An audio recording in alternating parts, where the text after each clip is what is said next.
तो हाय दोस्तों, कैसे हैं आप लोग। आई होप आप लोग अच्छे होंगे। तो ये मेरा सूरज भाई, क्लीन उतना आ नहीं रहा चेहरा। Hi guys.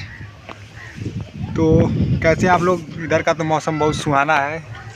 आप लोग देख सकते हैं खराब ट्रैक्टर पे हम लोग बैठे हुए हैं, जिसका राउंड कई चक्कर घूम रहा है। तो आज नागपंचमी के दिन पे हम सोचे वीडियो बना लें। बैठे बैठे बोर हो रहे थे। बारिश हुआ लेकिन अच्छे से बारिश हो नहीं पाया है।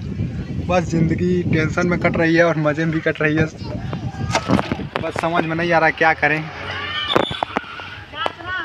टेंशन में गाली मत दे यूट्यूब डलाई। बउक है मेरा भाई। अरे दीवाना मुझे पहचानो, मैं हूँ कौन। Down down. तो हमारा वीडियो डांसिंग वीडियो इसलिए छोड़ दिए, कॉपीराइट आ जा रहा था ज़्यादा। तो अब वीडियो हम लोग बनाएंगे, नया वीडियो कुछ। अब 15 अगस्त को डांस करेंगे हम लोग जाकर 15 अगस्त को हम लोग जाएंगे खलीलाबाद साइड पे। हम ये और ये वो लोग हैं दोस्त।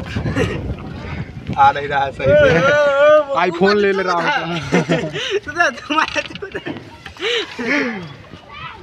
तो आप लोग ज़्यादा से ज़्यादा सपोर्ट कीजिए, चैनल को सब्सक्राइब कीजिए, कमेंट कीजिए। और मेरा भाई कैसा दिख रहा है इसके ऊपर कमेंट करिएगा ज़रूर।